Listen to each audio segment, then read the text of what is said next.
There is a term called Monday morning blues. लोग dread करते हैं, अरे मंडे मॉर्निंग. मुझे सैटरडे इवनिंग ब्लूज हुआ करते थे. अरे कल संडे है, कल काम, लोग नहीं काम करेंगे. मैं तो करूंगा, लोग नहीं करेंगे.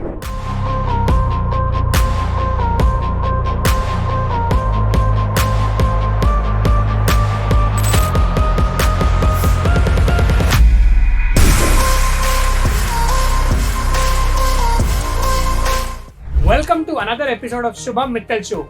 आज के एपिसोड में हम एक ऐसे विजनरी से मिलने वाले हैं जो कि एक फाइनेंशियल लिटरेसी एक्टिविस्ट हैं. उनका बहुत बड़ा विजन है और वो है to make 1 billion Indians financially literate. उन्होंने अपनी जो पहली किताब है वो लिखी थी चिकन पॉक्स के दौरान.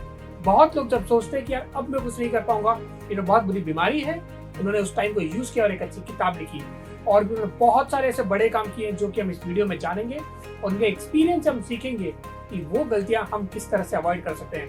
Let's meet none other than Dr. Anil Lamba. Thank you so much, sir, for coming to the Shubham Mittal show. Pleasure.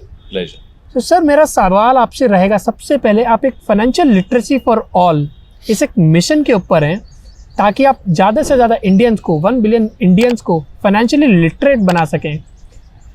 ये सोच कहाँ से आई थी सर कि मुझे ये करना है? ये सोच ग्रेजुअली आई थी.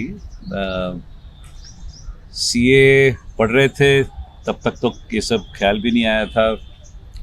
सीए पास आउट होने के बाद डे 1 से प्रैक्टिस शुरू कर दी. बाय फ्लूक वो प्रैक्टिस शुरू करते ही ट्रेनिंग की अपॉर्चुनिटीज आ गई थी. पहले कुछ एमबीए कॉलेजेस ने इनवाइट किया था. That is the first time पढ़ाने का ख्याल भी आया. तब तक तो सोचा भी नहीं था. Then you realise as a practising chartered accountant हर तरह का क्लाइंट तो आता नहीं हर समय. So how do you keep in touch with your subject. तो पढ़ाने से टच में रहते हैं. ये लॉजिक लगा के पहला असाइनमेंट लिया. मगर जब वो पढ़ाना स्टार्ट किया इतना मज़ा आया दैट मैं खुद 23-24 साल का था. स्टूडेंट 20-21 साल के होते थे. तो some of my best friends today are the ones I met over there. तो फिर नवी प्रैक्टिस थी, ज़्यादा कोई खास क्लाइंट थे नहीं तो पढ़ा सकते थे क्योंकि कॉलेज टीचिंग ऑफिस टाइम में आती है. मगर ऑफिस शुरू करते थे सुबह 7 बजे, रात को 8-9 बजे तक बैठते थे. बीच में अगर 3 बजे लेक्चर है, घड़ी देखी 3 बजे लेक्चर, जाके एक मोटरसाइकिल होती थी मेरे पास, मोटरसाइकिल पे बैठे लेक्चर दिया, 1.5 घंटे बाद वापस एंड वर्क कंटिन्यूज. तो training never felt like work. मगर जब प्रैक्टिस पिकअप हो गई तो फिर वो प्रॉब्लम होने लग गया कि मैं क्लाइंट के साथ बैठा और घड़ी देख रहा हूँ, लेक्चर है. तो फिर कॉलेज टीचिंग बंद करना शुरू कर दिया. मगर बाय फ्लूक उस समय कंपनीज से कुछ इनविटेशन आने लगे थे, corporates. And then you realise ये कॉर्पोरेट ट्रेनिंग तो और भी ज़्यादा मज़ा आता है क्योंकि वो लोग एग्जाम देने के लिए नहीं पढ़ रहे. उनके लिए तो it's a matter of life and death. तो वो पढ़ाते पढ़ाते you discover how little the world knows. हम लोग जब मैं सीए पास आउट होके शुरू करते हैं काम, हमको लगता है कि हमने अभी सीखा है, दुनिया को पहले से आता है. मगर you discover how little the world understands. और ये सब्जेक्ट ना समझने की वजह से बहुत प्राइस पे किया जाता है. बड़ी बड़ी कंपनियां डूब जाती हैं. इट्स एन एस्टैब्लिश्ड फैक्ट कि दुनिया में 90% से ज़्यादा बिजनेस जो बंद होते हैं वो फाइनेंशियल मिसमैनेजमेंट की वजह से बंद होते हैं. And that is something which we can help avoid क्योंकि फाइनेंस समझना कोई रॉकेट साइंस तो है नहीं. It's pretty easy. तो ये बढ़ता गया एंड यू रियलाइज कितना हम डिफरेंस कर रहे हैं लोगों की लाइफ्स में. कंपनियां कोई बंद होते होते बच जाती हैं, लॉस होते होते प्रॉफिट हो जाता है. फिर मालूम पड़ा कि अभी तक तो हम पैसे लेके पढ़ाते हैं. वो तो अभी भी करते हैं, दैट्स आवर मेन प्रोफेशन. मगर ऐसे भी लोग हैं जिनकी ज़रूरत उतनी ही है मगर पैसे देने की ताकत नहीं है, या ताकत नहीं क्या सोच भी नहीं सकते वो लोग पैसा दे के अटेंड करने का. उनकी तरफ भी जिम्मेवारी है. तो that is how to answer your question. फिर वो ख्याल उनकी तरफ भी गया, उनके लिए क्या करना है. सो इन शॉर्ट लाइफ ही ये है. या तो कमर्शियली प्रोफेशनली भी यही पढ़ाते हैं, जो लोग नहीं अफोर्ड कर सकते उनके लिए भी काम कर रहे हैं. तो वो मिशन, वो प्रोजेक्ट बन गया फाइनेंशियल लिटरेसी फॉर ऑल, जिसमें टारगेट है 1 बिलियन इंडियंस को ट्रेन करना. So that is the one we are working on also. That's really nice to hear sir कि किस तरह से आपने आपके टीचिंग के पैशन को आपका प्रॉफिटेबल बिजनेस तो बनाया, बट उसके साथ आपने लोगों का भी सोचा कि बाकी लोगों को मैं किस तरह से एजुकेट कर सकता हूँ। एंड जो आपने बोला कि लोगों में बहुत बड़ा पॉइंट है कि उन्हें पता ही नहीं होता कि फाइनेंस में क्या क्या चीज़ें वो मिस कर रहे हैं आज की डेट में। So that's a really interesting point sir. So sir, जब आप इतने लोगों से जब मिलते हैं, आप कॉर्पोरेट ट्रेनिंग्स करते हैं, ना कि सिर्फ इंडिया में, आउटसाइड इंडिया भी आप ट्रेनिंग करते हैं, आप इस मिशन पे काम कर रहे हैं, ऐसी क्या क्या चीज़ें आप ऑब्जर्व करते हैं, कॉमन पैटर्न्स? फर्स्ट आप बताइए ऑर्गेनाइजेशंस के लिए और देन इन जनरल पब्लिक के लिए कि कौन से कॉमन पैटर्न्स के ऊपर लोग अभी भी ध्यान नहीं दे रहे हैं and they continue to make the same mistakes over and over again. करीब करीब सारा ही फाइनेंस मैनेजमेंट में लोगों को या तो गलत धारणाएं हैं या लैक ऑफ अवेयरनेस है। तो 2-4 पॉइंट अगर कवर कर लूँ तो एक, स्टार्टअप्स देख लो या एस्टैब्लिश्ड बिजनेसेस भी देख लो, फोकस बहुत होता है टर्नओवर जनरेट करने में, टॉप लाइन में, जबकि आई कीप रिपीटिंग कि बिजनेस टॉप लाइन के लिए नहीं है, बिजनेस है बॉटम लाइन के लिए। तो जब तक आपका बिजनेस प्रॉफिटेबल नहीं होगा वो ज़्यादा समय तक चल नहीं सकेगा। फिर सेकंड थिंग उनको समझ में नहीं आती कि प्रॉफिट और मनी आर 2 डिफरेंट थिंग्स। तो जस्ट बिकॉज बिजनेस प्रॉफिट बनाता है इसका ये मतलब नहीं कि उनके पास पैसा भी है। कैश फ्लो मैनेजमेंट एक अलग ही एरिया है। So another thing to focus on is that businesses क्या करते हैं कि जैसे जैसे पैसे की ज़रूरत पड़ती है वैसे वैसे स्पेंड कर देते हैं। What they don't understand is it is very very important कि आप लॉन्ग टर्म एसेट्स सिर्फ लॉन्ग टर्म पैसे से खरीदें, शॉर्ट टर्म से ना खरीदें। मगर ये बोलना आसान है, इसको इम्प्लीमेंट करना मुश्किल हो जाता है।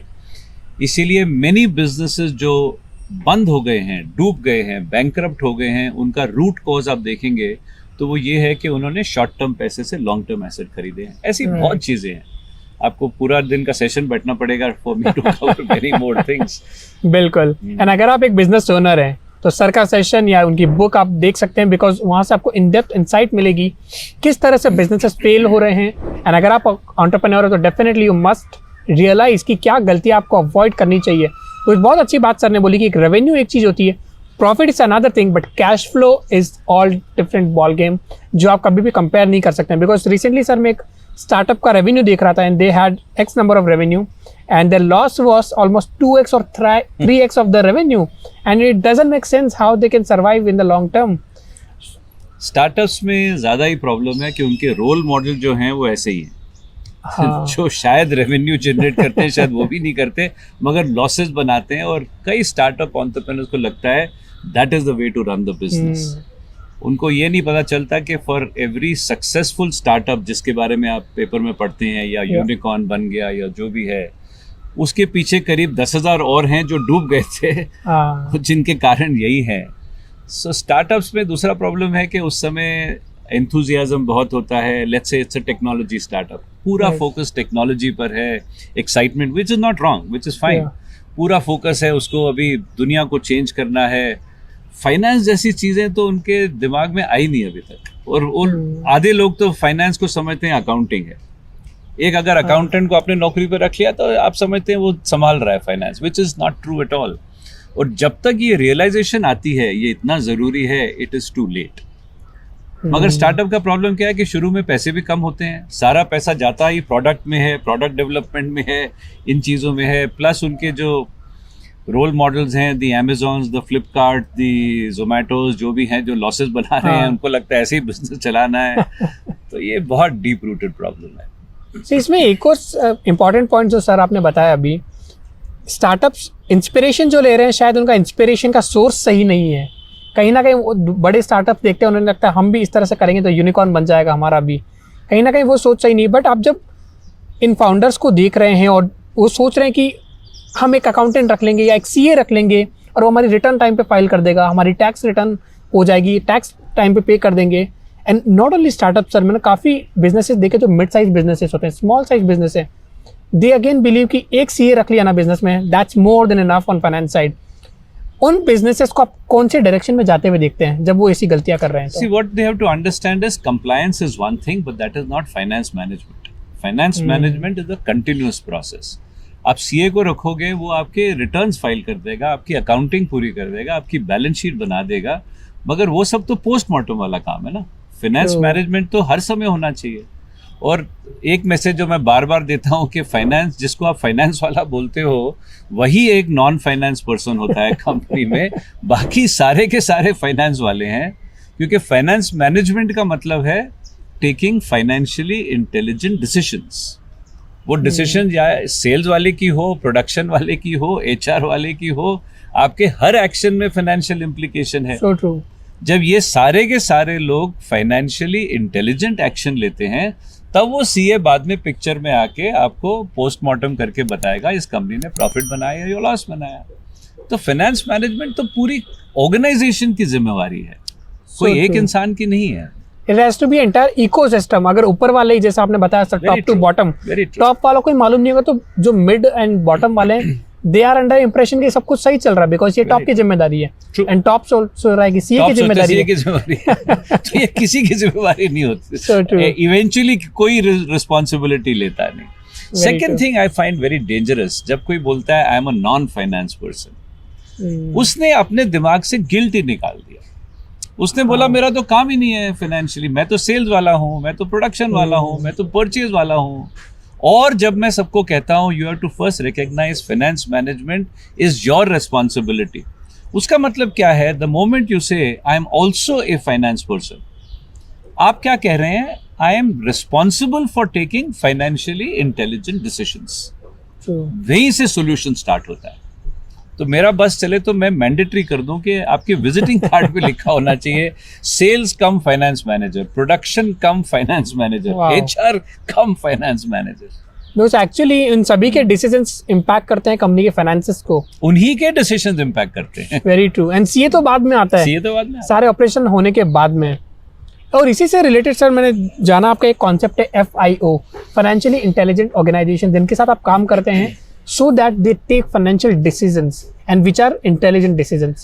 तो उसके ऊपर आप कुछ बात करना चाहेंगे सर? जी। Financially intelligent organisation is a concept as opposed to a financially intelligent individual. अगर हमारे पास कोई इंसान फाइनेंस का ट्रेनिंग लेकर जाता है तो हम कहते हैं कि हमने अभी एक फाइनेंशियली इंटेलिजेंट इंडिविजुअल क्रिएट किया है, मगर जरूरत है to create a financially intelligent organisation. अब ये दुनिया का शायद पहला लाइक एन ISO सर्टिफिकेट है, हम आपको सर्टिफाई करेंगे कि आपकी organisation is a financially intelligent organisation. Now to become a financially intelligent organisation, दो चीजों की जरूरत है। नंबर 1, ट्रेनिंग तो है ही है, मगर ट्रेनिंग इसमें सिलेक्टिव नहीं होगी। आप मुझे बुला के नहीं कह सकते कि मेरे ये 500 लोगों को ट्रेन करो। अगर आपके यहाँ 5000 लोग हैं, 10,000 लोग हैं, तो हम सब 10,000 को ट्रेन करेंगे, because literacy has to go top to bottom. ये दूसरी बात है कि हम स्टडी करके आपकी ऑर्गेनाइजेशन स्ट्रक्चर को हम डिसाइड करेंगे, इतने लोगों को तो 2 घंटे का इनपुट काफी है, मगर ये क्रीम को हम 5 दिन का ट्रेनिंग देंगे, किसी को 2, किसी को लाइव पढ़ाएंगे, किसी को वीडियो के थ्रू पढ़ाएंगे, किसी को ई-लर्निंग के थ्रू पढ़ाएंगे, मगर literacy has to go top to bottom. मगर literacy is half the job, other half of the job is systems। आप फाइनेंशियली इंटेलिजेंट डिसीजंस ले नहीं सकते अनलेस आपके पास टाइमली और रेलेवेंट डेटा आए। आधी कंपनियों में डेटा जनरेट नहीं होता, जहां होता है तो समय पर नहीं होता, अगर समय पर होता है तो सही इंसान को मिलता नहीं, अगर मिलता है तो उसे पता नहीं मैं डेटा का करूं क्या। बिल्कुल। तो ये part of it is training, other half is हम सिस्टम्स में जाएंगे, आपके सिस्टम स्टडी करेंगे, अकाउंटिंग सिस्टम्स, रिपोर्टिंग सिस्टम्स, आपके लिए कस्टमाइज्ड MIS रिपोर्ट डिजाइन करेंगे। आपको बताएंगे कौन सी रिपोर्ट किस फ्रीक्वेंसी में निकलनी चाहिए, कौन सी रिपोर्ट किसको मिलनी चाहिए। जब सही इंसान को रेलेवेंट रिपोर्ट सही टाइम पर मिलेगी और उसे पता होगा ट्रेनिंग के थ्रू उसका मैं करूं क्या, how to take decisions, how to interpret it, फिर हम सर्टिफाई करेंगे कि you are now a financially intelligent organisation. मेरा ड्रीम है कि आने वाले सालों में बैंकर लोन नहीं देगा अगर आप फाइनेंशियली इंटेलिजेंट ऑर्गेनाइजेशन नहीं है। शेयर होल्डर शेयर नहीं खरीदेगा, क्योंकि any company that is not financially intelligent, it's a matter of time before he will get into trouble. Public companies में तो सर सिर्फ प्रमोटर्स का पैसा नहीं, पूरी पब्लिक का पैसा लगा हुआ है। में भी ओनर अकेला नहीं डूबता, ओनर डूबता है, साथ में एम्प्लॉय की नौकरी जाती है, वेंडर का पैसा डूबता है, बैंकर का Customers. पैसा डूबता है, शेयर होल्डर का डूबता है. It is in So the true. Mutual interest of everybody So true. That an organisation is a financially intelligent organisation. Very valid concept sir, and I am glad कि आपने ये पहला कॉन्सेप्ट इस दुनिया में लाया, and hopefully in the coming years जी. bankers and other organization do not Hopefully. give them the authorization correct unless they are FIO. Correct correct. तो सर वो कौन से कॉमन पैटर्न्स है जो आप कॉमन मैन में देखते हैं जब आप ट्रेनिंग ले रहे हैं इंडिविजुअल ऑर्गेनाइजेशंस में, या वैसे भी काफ़ी लोगों से मिलते होंगे अभी तक, तो उनमें आपने ऐसी क्या क्या कॉमन गलतियां ऑब्जर्व की है फाइनेंस से रिलेटेड जो उन्हें आज तो शायद समझ नहीं आती है, लेकिन 10 साल 50 साल 15-20 साल के बाद उनको उसका इम्पैक्ट देखने को मिलता है? आप पर्सनल फाइनेंस के पॉइंट ऑफ व्यू से पूछ रहे हैं ना. यस. पहली गलती है कि लोग इन्वेस्टिंग लेट शुरू करते हैं लाइफ में. इसको जितना जल्दी हो सके शुरू करना चाहिए, डजंट मैटर जितने पैसे हों. Okay. Habit of investing should start early. बच्चों को इसलिए सिखाना चाहिए, पहली इनकम आते ही उनको अगर समझ में आ जाए कि how to start the saving and the investing habit, that will go a long way. Number 2, कई लोगों ने बोला हुआ है, सब बार बार बोलते हैं कि पावर ऑफ कंपाउंडिंग समझ में आ जाए. हाँ. अगेन उसमें हेल्प होगा अगर लाइफ में जल्दी शुरू करेंगे तो, क्योंकि अगर आपका इन्वेस्टिंग पीरियड 40-45 साल का है, which can happen if you start investing when you are about 20. 20, correct. So then that can happen. That helps. Third thing they should understand, which many people don't, is how things like stock market function. Because investing is not enough. Investing in such a way, I mean, लोग fix deposit में पैसा डालते हैं और सोचते हैं मैंने invest कर दिया, उसमें तो इन्फ्लेशन भी उसके आगे निकल जाता actually. है, तो आपके पैसा तो डिप्लीट हो रहा है actually. Right. And one thing that will help you beat inflation is stock market. तो स्टॉक मार्केट इन्वेस्टिंग समझना बहुत जरूरी है, जबकि पिछले कुछ सालों में बहुत स्प्रेड हुआ है, मगर अभी भी I am told percentage of population is not even 3 or 4% that invests. Developed countries में ये परसेंटेज 50% है, तो हमको बहुत आगे जाना है अभी तक. सो ये सारी चीज़ें लोग अगर समझ जाएं, रियल एस्टेट के बारे में, कब खरीदना चाहिए, कब नहीं खरीदना चाहिए, कब चीज़ें रेंट में लेनी चाहिए, ये सारी चीज़ें क्यों होती हैं, गलत वाली क्यों होती है कि फाइनेंशियल इलिटरेसी. तो whether you are an individual और यू आर अ कॉर्पोरेट और you are a nation, India Right. की पूरी ग्रोथ स्टोरी जो है वो कहाँ से शुरू हुई? व्हेन इंडिया का फाइनेंस मैनेजमेंट इंप्रूव होना शुरू हुआ. So अब true. देखो, ये हर एक की लाइफ को चेंज कर देता है. If you are an individual you become better, if you are a company you become more profitable, if you are a nation you become more prosperous if you start practising good finance management. Very true. And individual में definitely जैसा आपने बताया, जब से वो कमाना चालू करता है या कॉलेज में भी होता है, हाँ किस तरह से उनमें वो हैबिट इंस्टिल की जाए कि वो अभी जी. से इन्वेस्ट करना चालू कर दें. जी. एक और चीज़ सर, जब मैं सीए करके जॉब में था और जब मैं दोस्तों से डिस्कस करता था कि यार जॉब की एक इनकम है बट उसके अलावा पैसा कैसे कमाना है, and people don't think at that time from perspective of investment, but उन्हें एडिशनल पैसा कमाना है. उसके लिए because they are a chartered accountant और कुछ अदर डिग्री, दे थिंक कि वी आर द बादशाह of stock market. And even I invested a lot of money, but actually my stock were in loss because एक दोस्त की tip के ऊपर मैं काम कर रहा था. ऐसे ही बहुत लोग करते हैं. उस चीज़ को आप किस तरह से देखेंगे जब हमारे पास एक डिग्री आके हम एक ऑब्सेशन बना लेते हैं माइंड में, oh I know everything about the stock market. Frankly हर चीज का जो लॉस या प्रॉफिट होता है, it depends upon your level of knowledge and understanding. जो भी काम इग्नोरेंस से करोगे, वो अगर पहली बार प्रॉफिट बनाओगे तो और भी खतरनाक होता है, because you think now that is the way to do it. I feel गलती से प्रॉफिट होना भी गुनाह है और बाय डिजाइन लॉस हो जाए तो भी चलेगा, बिकॉज जो उसमें लर्निंग आती है वो आपके बहुत बहुत काम आती है. सो इसका भी आंसर ये है कि आप स्टॉक मार्केट में इन्वेस्ट करो या कहीं भी इन्वेस्ट करो, मगर उससे पहले उस फील्ड को समझो. टिप्स के बेसिस पे करोगे तो वो बहुत ही खतरनाक है. नॉलेज से करोगे तो अगर आप कभी कभी पैसा लूज भी करोगे तो उससे जो आपके लेसन्स मिलेंगे आपको, वो बाद में आप उससे मोर देन ज्यादा रिकवर करोगे. बिल्कुल. So I think there is no substitute for learning and knowledge. और इसे हमें शॉर्ट टर्म में नहीं देखना, लॉन्ग टर्म में हम किस तरह से एडवांटेज ले सकते हैं स्टॉक मार्केट या रियल एस्टेट से, तो वो एक बहुत इंपॉर्टेंट एस्पेक्ट है. सर अगर किसी को सीखना है और आज वो एपिसोड देख रहे हैं एंड देन थिंक यार I really want to learn how to rightly invest in the stock market or the real estate, Is there something which you provide which people can go ahead and learn? Unfortunately, I don't हाँ anymore. कभी-कभी करता था, मेरी किताब है Correct. How flirting with stocks, मगर मेरा focus पूरा ही बिजनेसेस में है, कॉर्पोरेट सेक्टर में है, मगर कोई कमी नहीं है सिखाने वालों की। बिल्कुल आज का प्रॉब्लम वो नहीं है, आज का प्रॉब्लम है ट्रेनर की कमी नहीं है, इतने सारे ट्रेनर में से चुनो कैसे अच्छा कौन है।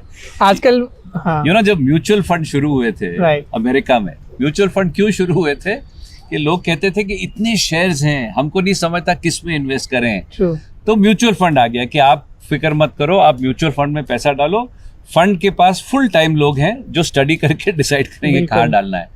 वो धीरे धीरे अमेरिका में म्यूचुअल फंड इतने पॉपुलर हो गए कि जितनी कंपनियां थी उससे ज्यादा तो म्यूचुअल फंड आ गए। फिर क्वेश्चन था म्यूचुअल फंड कैसे चुना जाए। तो आज अपने को प्रॉब्लम है वो ट्रेनर कहाँ से चुने हम जिसको सब कुछ आता हो। मैंने देखा है कि आजकल यूट्यूब से लोग सीखते हैं, कहीं हफ्ते भर का कहीं महीने भर का प्रोग्राम अटेंड करते हैं और फिर पढ़ाना शुरू कर देते हैं। मगर जब आपकी डेप्थ ऐसी होगी तो वो आपको जरा ध्यान देना पड़ेगा। Find the right trainer, find the right Guru in life. जब सही गुरु मिल जाएगा तो आधे प्रॉब्लम वही सॉल्व हो जाएंगे। बिल्कुल। और बहुत इंपॉर्टेंट बात है ये भी कि आप किसी भी ऐसे इंसान से नहीं सीख रहे जो सिर्फ यूट्यूब पे 10 मैंने यूट्यूब वीडियो देख ली, एक किताब पढ़ ली और मैं आप सिखाना चालू कर दिया। It should come from the personal experience. अगर उनके पास एक्सपीरियंस नहीं हो, अगर आप उनसे सीख रहे हो बिकॉज कोर्स का प्राइस कम है या फिर आप उनकी बातों में इन्फ्लुएंस हो गए, कहीं ना कहीं वो आपका लिए राइट डिसीजन नहीं होगा। आप अग्री करेंगे सर उस पर? बिल्कुल बिल्कुल। एंड सर की जो बुक है फ्लर्टिंग विद द स्टॉक्स, अगर आपने कुछ भी नहीं पता कि मुझे कहाँ नेक्स्ट जाना है, स्टार्ट विद दैट बुक। आपको अमेजोन पे मिल जाएगी वो बुक। तो सर अब बात है कि आपने अपना जो करियर चालू किया था as a practising chartered accountant चालू किया, फिर आप ट्रेनिंग में गए एंड उसके बाद फुल फ्लेजेड आज आप ट्रेनिंग के अंदर ही हैं। आज जो एक इंसान या तो सीए बन चुका है या वो बनने वाला है and they are not sure कि मैं अपना करियर किस तरह से चालू करूं, क्या ऐसा करूं ताकि 10-20 साल बाद जाके मुझे प्राउड अपने डिसीजन पे, अपने करियर पे, आप उन्हें क्या एडवाइस देंगे? I think there is no right और रॉन्ग प्रोफेशन। इट इज आपको क्या करने में मजा आता है। क्योंकि किसी ने बोला इस फील्ड में बहुत स्कोप है, उसमें आप चले जाएंगे और आपको मजा नहीं आता तो you will fail. And if you like doing something, अगर वो काम नहीं लगता तो आप मंडेन से मंडेन चीज भी उठा लेंगे तो उस पर आप सक्सेस हो जाएंगे। राइट। सो कोई मॉडल किसी का सही नहीं है। जो मैंने किया डजंट मीन आपके लिए सही हो, जो आप कर रहे हैं डजंट मीन मेरे लिए सही हो। I have followed my heart all along. आजकल ये बड़ा पॉपुलर फ्रेज बन गया है, बट मैं बहुत साल पहले की बात कर रहा हूँ। पास आउट करने के बाद डे 1 से प्रैक्टिस शुरू कर दी थी, जबकि एक्सपीरियंस था नहीं। सब कुछ प्रैक्टिस करने के बाद सीखा, बहुत मजा आया। मैंने ट्रेनिंग प्रैक्टिस छोड़ी इसलिए नहीं कि मजा नहीं आता था। I have enjoyed every moment of my practice, only I found something else which was even more fun. Right. तो एंड आई वाज लकी, मेरे पास बहुत अच्छा स्टाफ था, बड़े अच्छे लोग थे। तो जितना ट्रेनिंग असाइनमेंट आते थे उतना सीए काम डेलीगेट होता था। बिल्कुल। तो इतना डेलीगेट हो गया कि आई रियलाइज ये तो मेरे बगैर भी चल सकता है, तो मेरी ज़रूरत ही नहीं है। तो हमने हमारी एक कोलीग को बोला तुम सारे क्लाइंट लेके दूसरे ऑफिस चले जाओ, क्योंकि कितना करेगा कोई इंसान। ट्रेनिंग में बहुत कुछ था करने के लिए। So as a result I genuinely don't feel मैंने जिंदगी में एक दिन भी काम किया। एवरी मिनट इज फन, आई मीन मैंने कहीं उस दिन पोस्ट भी लिखी थी कि there is a term called Monday morning blues. लोग ड्रेड करते हैं, अरे मंडे मॉर्निंग। मुझे सैटरडे इवनिंग ब्लूज हुआ करते थे, अरे कल संडे है, कल लोग नहीं काम करेंगे, मैं तो करूंगा, लोग नहीं करेंगे। So I think when you look forward to your work, when your work feel like, vacation लेने की जरूरत नहीं है, जबकि वेकेशन बहुत लेता हूँ मैं, मगर जरूरत नहीं है उसकी। काम में उतना मजा आता है। If you can find anything, doesn't matter what you qualified for, don't let it come in the way, do something that you like and I think everything else will follow. That's a very valuable advice for anybody जो एक degree के पीछे भाग रहा है, which is good। आपको degree लेनी है, आप डिग्री ले लीजिए, बट डिग्री को अपने करियर के लिए रेस्ट्रिक्शन नहीं बनने देना चाहिए। जैसा सर ने बताया, ऐसा कुछ करो जिसमें आपको मजा आए। नहीं तो जब आप 4-5 साल 10 साल बाद जॉब में जाओगे एंड यू विल फील कि यार मंडे क्यों आ रहा है, I want Friday again. That's not the life you want to really live. Because मैं वहाँ रह चुका हूँ सर, मैं जानता हूँ। रियली मैं मंडे को जाता था, मैं काउंट करता था 4 दिन और जाना है, ट्यूसडे को मैं 3 दिन और जाना That है, is not the life. That is not the life we really want. हो सकता है कभी कभार इनिशियली बिकॉज ऑफ मनी और समथिंग एल्स हम एक जॉब चूज कर लेते हैं, बट वो डिसीजन अगर हम अच्छे से लेंगे तो हमारे फ्यूचर के लिए बहुत अच्छा रहेगा. Having said that, अगर आपका काम ऐसा है कि आपको करना ही पड़ रहा है तो उसमें घुस जाओ, जी जान डाल के घुस जाओ. तो I feel the most boring things can also become fun. ये नहीं कि आप एक दिन बोर हो गए तो उसको छोड़ के चले जाओ, वो भी नहीं, वो भी गलत एडवाइस हो जाएगी. हाँ. कि आई थिंक एनीथिंग जो आप कर रहे हैं जी जान से करो, उसको समझ के करो, उसके डेप्थ में चले जाओ तो उसमें मजा आने लग जाएगा. एंड वही कहा जाता है सर कि अगर आपको ये चीज़ नहीं मिल रही, किससे आप प्यार करते हो, तो वो चीज़ को इतना अच्छे से करो कि उससे प्यार हो जाए आपको. Exactly. तो बहुत अच्छा आपने बात कही सर. सर एक और चीज़ मैंने ऑब्जर्व की है प्रोफेशनल कोर्सेज में, चाहे वो सीए का कोर्स होता है, सीएफए होता है, सीएस, एलएलबी, एमबीए, इन सारे कोर्सेज में हम टेक्निकल चीज़ें तो बहुत सारी सीख लेते हैं, बट जब रियल वर्ल्ड में हम आते हैं, चाहे जॉब में आ रहे हैं, चाहे एंटरप्रेन्योरशिप में आ रहे हैं, वी रियलाइज कि टेक्निकल स्टफ तो एक चीज़ होती है, बट उसके साथ में आपका कम्युनिकेशन स्किल्स, आपका पर्सनल ब्रांडिंग, आपका अपीयरेंस और भी ऐसे बहुत सारे चीज़ें होती है जो बहुत मैटर करती है. आप उस चीज़ को किस तरह से देखते हैं जब आप प्रोफेशनल्स को एडवाइस देंगे regarding their career? I think you are absolutely right. ये चीज़ें बहुत ज़रूरी हैं जो हमारे सीए प्रोफेशन में नहीं पढ़ाई जाती. आई थिंक आजकल थोड़ा सा इनपुट देते हैं पास आउट होने के बाद, हाँ. मगर एमबीए में इन चीज़ों पे बहुत जोर दिया जाता है. So as a result an MBA comes out with, अगर एमबीए फाइनेंस किसी ने किया है और सीए किया है तो आई हैव नो डाउट कि सीए का depth will be much more. मगर कई बार an MBA gets an edge over the CA क्योंकि उसको सब्जेक्ट के अलावा ड्रेसअप करना आता है, प्रेजेंट करना आता है, प्रेजेंटेशन स्किल्स होती हैं, बोलने की स्किल्स होती हैं जो अनफॉर्चुनेटली एवरेज सीए में नहीं होती. Correct. So being a chartered accountant I have always felt हमारी सीए इंस्टीट्यूट भी अगर इन चीज़ों पे ज़्यादा ध्यान दे तो जो सीए की जो मार्केट वैल्यू है वो बढ़ जाएगी. और वो लाइफ में ये सब चीज़ें बहुत ज़रूरी हैं. बिल्कुल. सो अगर इंस्टीट्यूट ने ना भी पढ़ाए तो we should take steps on our own. ये सब चीज़ें हम सीख सकते हैं थ्रू यूट्यूब, सीख सकते हैं, बिल्कुल, व्हाट्सएप यूनिवर्सिटी से सीख सकते हैं, मगर एफर्ट लेना चाहिए. तो पहली बात तो इसकी इम्पोर्टेंस समझ में आ जाए तो one can take effort to learn these things. That's a very right attitude sir, because मैंने कई लोगों से बात की, लाइक आईसीआई की गलती है ना, ये तो आईसीआई नहीं करता है.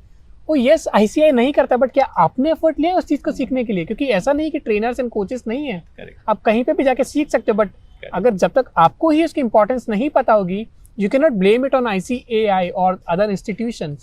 बट जो ICAI पढ़ाता है वो तो बहुत ही जरूरी है ना. Exactly. I think today the finest finance learning happens in ICAI. So the true. best, I think all that we have learned, all that we all have achieved in life is only because of what we learned over there.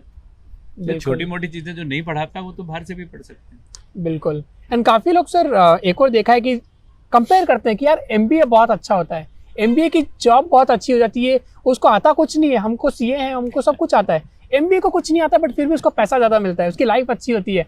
And somewhere I think yes, MBA के पास वो दूसरी skills होती हैं apart from technical skills, आप और develop कर सकते हो. तो आपके पास टेक्निकल स्किल ऑलरेडी अच्छी है, आप सॉफ्ट स्किल अच्छे से डेवलप कर लो, आप एमबीए से भी बहुत आगे जा सकते हो. बट वहाँ पे जैसा आपने बताया एफर्ट लगता है. अगर आप उसके बारे में कॉन्शियस नहीं हो, you will not make that wise choice and again you will do MBA finance. But problem फिर से वही होगा, कहीं ना कहीं आप उन चीज़ों में लैक करोगे, चाहे वो प्रेजेंटेशन स्किल हो गया, चाहे वो पर्सनल ब्रांडिंग हो गया. Very true, very true. अब सर पर्सनल ब्रांडिंग से एक और चीज़ आती है कि आपने बहुत सारी किताबें लिखी हैं और बहुत ही इंटरेस्टिंग टाइटल्स हैं. अगर फाइनेंस की जनरली लोग बुक देखते हैं, इतना बोरिंग टाइटल होता है और वो देखने के बाद लगता है कि यार बुक पूरी पढ़ भी पाएंगे कि नहीं पढ़ पाएंगे. So one of the book जो सर ने लिखी है is romancing the balance sheet. ना इमेजिन फाइनेंस के फील्ड में आके आप बात करो romancing the balance sheet, flirting the stocks, financial affairs of the common man. ये जो टाइटल्स हैं, ये टाइटल्स तब आते हैं जब आप फाइनेंस से बाहर निकल के सोचते हो कि लोगों को क्या पसंद आएगा, उनकी क्रिएटिविटी किस तरह से बाहर आएगी. एंड आई रिमेंबर सर, ये आपने जो पहली बुक आपकी लिखी थी, यू हैड चिकन पॉक्स, फिर भी आपने वो बुक लिखी. तो I want to go back and understand what inspired you during chicken pox to write a book. नहीं, चिकन पॉक्स होने के बावजूद नहीं लिखी, क्योंकि चिकन पॉक्स था इसलिए लिख सका. because you got some time. You know, I've always felt it, to an outside eye it looks like मैं बहुत हार्ड वर्क करता था. सुबह 7 बजे ऑफिस शुरू करते थे, रात को 9 बजे तक बैठते थे, मगर वो हार्ड वर्क नहीं था, मजा आता था इसलिए बैठते थे. आई हैव ऑलवेज सेड मैं इतना लेजी हूँ, anything that looks like hard work तो मैं शायद करता ही ना. तो फाइनेंस पढ़ाते पढ़ाते लाइक आई सेड डिस्कवर किया कितने कम लोगों को आता है, कितना ज़रूरी है, कितना प्राइस पे करते हैं जब नहीं आता. तो जब एक कमरे में किसी को पढ़ा रहे हैं 20-25 लोगों को, कई बार लगता था यार ये नॉलेज तो 20-25 हज़ार लोगों को मिलनी चाहिए राइट नाउ, या 20-25 लाख लोगों को मिलनी चाहिए. हम उतनी एनर्जी में 20-25 लोगों को क्यों पढ़ा रहे हैं? टेक्नोलॉजी और एनर्जी समझ में नहीं आती थी उस समय. So the desire was there to take this knowledge to a wider audience. Right. मगर being lazy, एक चीज होती थी किताब लिखनी चाहिए, मगर लगता था किताब लिखना बहुत मुश्किल काम है, कौन लिखेगा. Right. तो despite wanting to कभी हमने शुरू नहीं की उसको, मगर फिर वो चिकन पॉक्स हो गया, which I think was the biggest blessing of my life. उस समय पता नहीं चला, बड़ा रिबेल कर रहा था यार ये क्या हो गया, 10 दिन ग्राउंड हो गए हम. तो 10 दिन कुछ करने को नहीं था. Chicken pox is suppose to be contagious and the best part is I was fine. मुझे तो बोला गया था चिकन पॉक्स इसलिए था, otherwise I was feeling fine. मगर कंटेजियस है तो ना किसी से मिल सकता था ना कुछ, तो कुछ करने को नहीं था. तो वो ये किताब लिखी गई 10 दिनों में. So thanks to chicken pox this book got written and 10 दिन में हो गई. तो अच्छा, तो ये बुक आपने सर 10 दिन में लिखी है? ये 10 दिन में लिखी है. वाओ. सो अगर आपका पैशन है, आप एडवर्सिटी को अपॉर्चुनिटी में कन्वर्ट कर सकते हो, तो you can create this kind of assets जो सर ने क्रिएट किया 10 दिन के अंदर डिस्पाइट हैविंग चिकन पॉक्स. और बहुत लोग होते हैं कि वो हार मान लेते हैं. लाइक कोविड के अंदर भी सर काफी लोगों ने एग्जाम पास किए, काफी लोगों ने बहुत सारी चीजें अचीव की, but at the same time कुछ लोगों ने बोला कि यार कोविड था, कोविड की वजह से मैं आगे नहीं बढ़ पाया, कोविड की वजह से मैं रुक गया. So it's about the perspective how people see the world. These are all excuses. Excuses जितने चाहिए मिल जाएंगे. बिल्कुल. मगर हर excuse में opportunity होती है, हर tragedy में opportunity होती है. We should look for that. Right. And also sir, आप किस तरह से रोल देखते हैं सोशल मीडिया का, as a professional भी, as a entrepreneur भी? I think the social media is probably one of the best things to have happened. आज suddenly vehicle मिल गया है आपकी thought को दूर दूर तक ले जाने का. गलत चीजें भी जाती हैं, सही भी जाती हैं, मगर आपके पास कोई सही मैसेज है. लाइक हमारे को अभी अब मालूम पड़ता है ये फाइनेंशियल लिटरेसी ड्रीम था, how to take it to billion Indians. Now you realise इस ड्रीम को रियलाइज करने में ये सोशल मीडिया तो बहुत ही बड़ा हेल्प प्ले करेगा. एक तो हर एक के पास एक्सेस हो गया है thanks to the policies of the government. Smartphone हर एक के पास आ गए हैं, तो रीच करना मुश्किल नहीं है आजकल. तो I think social media has been one of the most phenomenal developments of the last decade. Correct. And sir, यहाँ पे बहुत सारे लोग होंगे जो सोच रहे होंगे कि can I become part of this mission? मैं किस तरह से अनिल सर को हेल्प कर सकता हूँ in this mission? तो आप उनको क्या बोलना चाहेंगे? नहीं, इस मिशन का पार्ट तो हर एक को होना ही है. हम सून आपको अप्रोच करने वाले हैं कि ये मिशन चलेगा by we want to mobilize 1 million volunteers to train 1 billion Indians. हमारे पर्सनल लेवल पे तो हम करते ही रहते हैं. बिल्कुल. डीप डाउन इंटीरियर में जाके पढ़ाते हैं, कहीं ना कहीं कुछ पर्सनल लेवल का काम चल रहा है. मगर ये मिलियन वॉलंटियर्स को मोबिलाइज करने के लिए बहुत कंटेंट बन रहा है.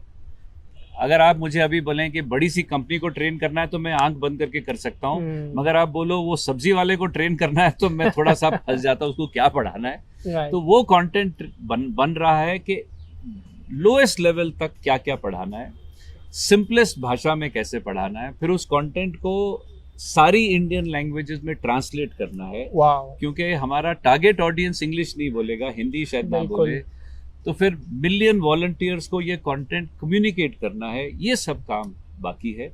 But as soon as we are ready, आप सबको इसका हिस्सा बनना चाहिए. जितने लोग बनोगे उतनी जल्दी हम वो बिलियन इंडियंस को ट्रेन कर पाएंगे. एंड उसके बाद प्राउड से हम कह पाएंगे यस, हम बाकी डेवलप्ड कंट्रीज से बहुत आगे हैं, not in total GDP but पर पर्सन जीडीपी में. सर लास्ट मैसेज एक प्रोफेशनल के लिए एंड देन एक एंटरप्रेन्योर के लिए आप क्या देना चाहेंगे? प्रोफेशनल के लिए फाइनेंस प्रोफेशनल ऑब्वियसली, क्योंकि हम उसी लाइन के हैं कि आप बहुत बहुत इम्पोर्टेंट लाइन में हैं. आप कंट्री और दुनिया में डिफरेंस कर सकते हैं, थोड़ा सा उस एंगल से भी सोचिए। स्टार्ट मूवमेंट्स जैसे मैं कर रहा हूँ, आप भी शुरू करिए।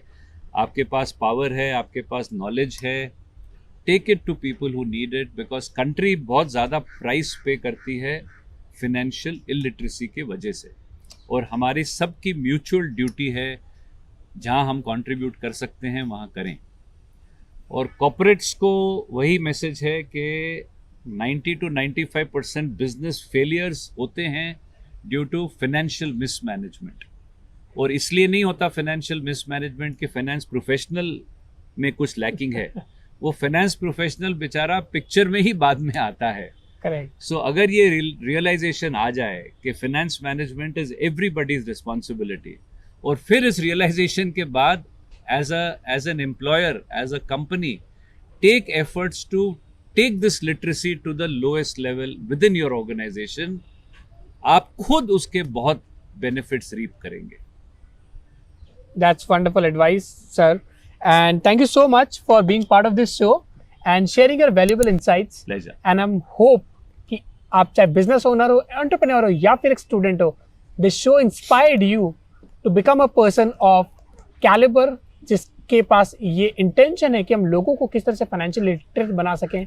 And जैसा सर ने बताया, अगर आप भी इस मिशन का पार्ट होना चाहते हो, you just have to have the right intention, and किस तरह से आप उनके पार्ट होंगे सर जैसे जैसे आगे स्प्रेड करेंगे इस मिशन को, आपको पता चलने लगेगा। तो सर मैंने भी प्रोफेशनल्स के लिए, क्योंकि because I am a chartered accountant और बहुत सारे प्रोफेशनल्स मैंने देखे हैं, in even I was struggling in my career, so मैंने भी सोचा कि किस तरह से मैं कंट्रीब्यूट कर सकता हूँ प्रोफेशनल्स के लिए, डिग्री प्रोफेशनल जो स्टूडेंट्स भी होते हैं उनके लिए। I wrote this book, you are born to thrive, and this is for you sir, because मेरे को लगता है कि बहुत लोग सिर्फ सर्वाइव करते हैं अपने करियर में डिग्री के बाद भी। I want them to thrive, and this is the book, which is a small initiative for all the degree professionals and all the students. Thank you so This much. is your copy, I sir. look forward to reading it. Thank you so much. Thank you so much, sir. Thank you.